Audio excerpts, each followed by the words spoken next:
Hello everyone, welcome to my show Let's Grow. This is your host Shruti and I hope you are all doing great.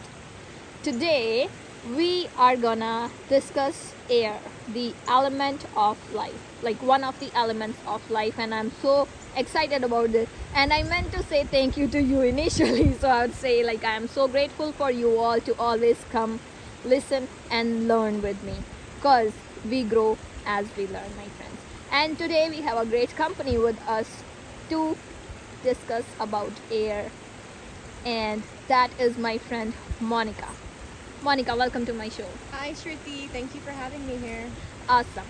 Now friends, when we talk about elements of life, air is most crucial, I would say, because think of yourself and all the other organisms. You can survive few hours without water, but like if it's without air or oxygen, I should say, you can only survive few minutes. Air is a medium not only for us to breathe because it carries oxygen, but for sound, for sight, everything, because light and sound waves require a medium to travel as well. So if air wasn't there, sound waves won't travel and you would not be able to listen to all the beautiful music and all the sounds like a waterfall or any other sound you like, and the beautiful sights, the scenery that you see.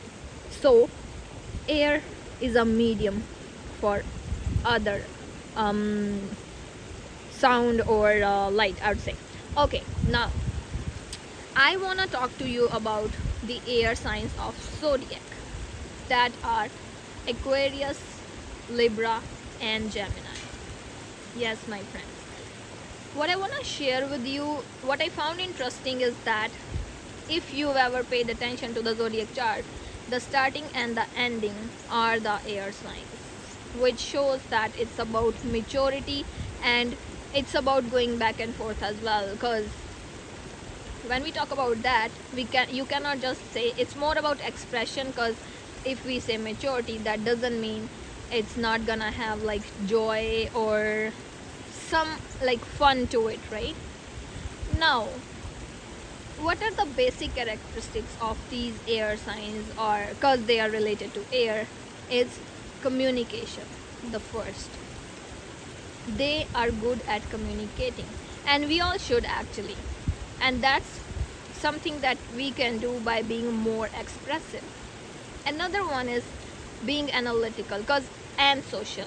So all the air signs, if you ever paid attention, they are the ones who are most socialized among the group, and they are easily capable of standing out of the crowd.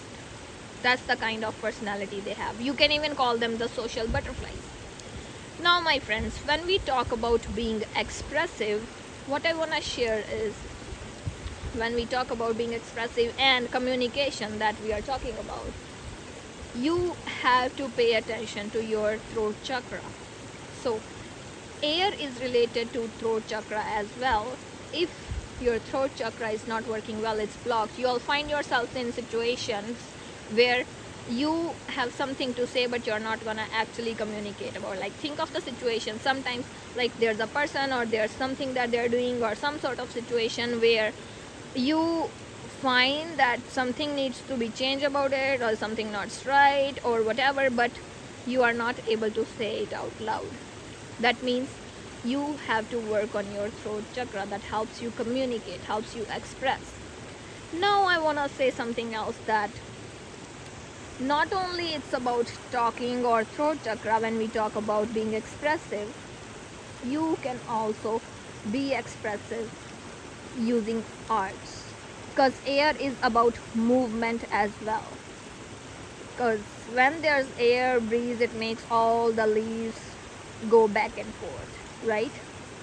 So when we say movement, it's about dancing or movement of your hand when you paint. So what I'm trying to say here is like you have to be very careful, and you have to be more, air is about being free and be open to new opportunities or new things that you can learn. So when we talk about expression and arts, there are so many things that you could do, right? Because you can start painting, or you can start learning a dance form, or you can start learning a new musical instrument. That way you can express yourself, and there's gonna be moment, there's gonna be beauty added to your life. Now my friends, another thing that's important about air is that it helps our ecosystem stay balanced and flourish. Yes, all the flora and fauna is dependent on air, my friends. So if you are not familiar with the term, I just want to say flora is a term used for plants and flowers in the nature, and fauna is for all sorts of animals that are here, right? So when I say it's about ecosystem, so when there are flowers or air, it helps the transfer of pollens from one plant to the other, so that pollination, germination, all of that could happen, and then there's fruit as a result, right? And then when fruit is there, animals, they smell it through air.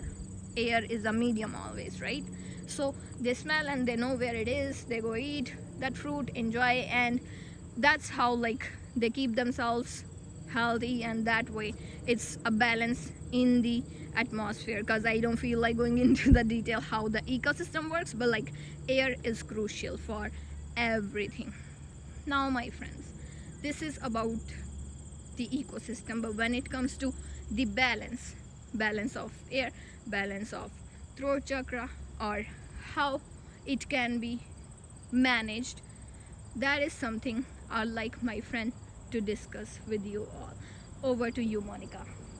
Hi everyone again. So I just want to talk a little bit about how we can maintain balance in our bodies by using the forces of the air element in the form of breathing exercises. So as most people may be familiar with the practice of yoga, this is one of those practices that we can incorporate in our lifestyles just to help us to maintain that level of homeostasis in the body as it regards to the breathing exercises. So when going into like new postures or poses that may seem a bit difficult at first, it's always important to be mindful of our bodies, and also to allow our bodies to gently ease into more difficult postures, especially if it requires a lot of flexibility or strength, is to inhale deeply and then exhale gently as we go into these different postures. Now also in the form of meditative practices, we see how breathing can sometimes help to basically block the outside world out, if it's even just for a few minutes, just to bring us clarity and peace of mind as we try to enter a meditative state.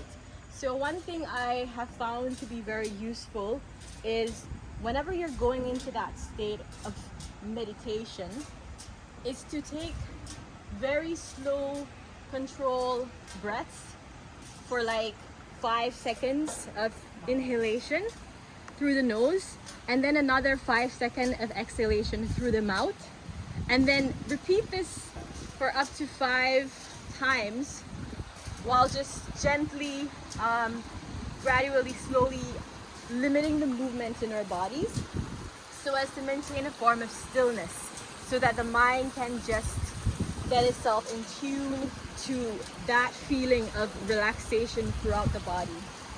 And then another aspect I see how using the air element in the form of breathing can also be helpful is in very stressful situations of panic attacks, or even situations of when we might feel a bit anxious, expecting, for example, an examination or something very traumatic is happening around us, and we need to basically ground ourselves to feel more relaxed and at peace as we go through these types of situations, is to just stand still if you're standing at the moment, or if you're sitting, and then just gently close your eyes and just focus your mind on something that reminds you of like happy thoughts, or like a moment in time when you were at peace.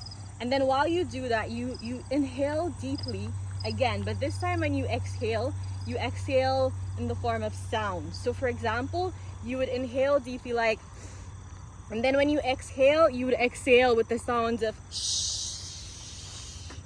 And as you exhale with that type of sound, you just imagine all of the issues that you're having and all of the problems being released through the breath. And that's how I have seen that these type of techniques have helped to improve our overall well-being, and just to help us to feel more at peace within ourselves, going through different situations in life. And back over to you, Shruti. Thank you, Shalya. That's such a valuable piece of information that you have shared with us. I really appreciate your help. Now, my friends, towards the end, I just feel like sharing a little story with you all. So people who are familiar with our Hindu religion, they know that there's a god that's for air. It's called Pavan Dev. Now I want to share the story that how crucial it is for life to flow, and how air is important.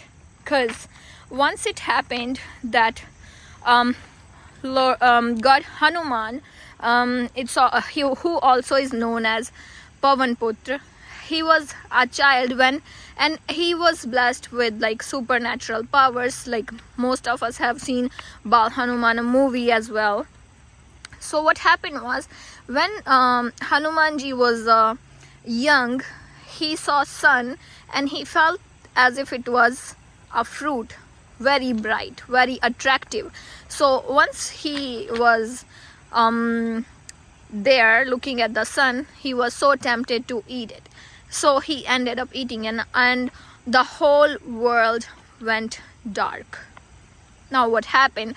All the other gods were very tense, like how life will continue to flow if like light is crucial. But what happened, like they were not able to get it out of his mouth, so they punished him. They decided to punish him, but like his father, that's the god of air, was not aware of it. So when he came to know about it, he got so furious, so angry, that he said that I'm gonna stop the flow of air. So when the flow of air was stopped, the life stopped itself. Whether the birds were in the air, they got stuck right there. The tree leaves were moving, they got stuck right there. Nothing was moving. End of life, right? But then the other gods, they realized that this is not how there's gonna be a solution. So they thought about it. Then they said, okay, we will do one thing, that Lord Hanuman, if he is reminded about his flying powers, the superpowers, then he'll actually regain those and he'll be able to do whatever he wants, right? That way, the god related to air, he was okay. His name's Pavan, and we all know who speak Hindi that Pavan is a word for air. So that's when Pavan Dev decided that okay, now I'm okay, and then he let the air flow. The life was back into movement, and that's when Lord Hanuman was given the name Pavan Putra. And we all know, whoever has listened to the story, even in Ramayana, you know it's a major role in Ramayana. So there's a part where Lord Hanuman is reminded about his power of flying in the air. That's when he actually regains it back after years. So why I wanted to share this story is, I want you to realize how crucial movement, how crucial air is. Like we all discussed already, the air is about movement. So you have to keep on flowing in the life. If one thing doesn't work for you, you have to get back to the move on to the next one. Life is all about flow, my friends. Don't get yourself stuck in any situation. Be expressive and be always moving and trying all new forms of art, so that you can enjoy life to its best. So that's all that we have to share with you today, and I hope you have a great day, and do share your takeaways with that. Thank you, Shelia, and thank you all.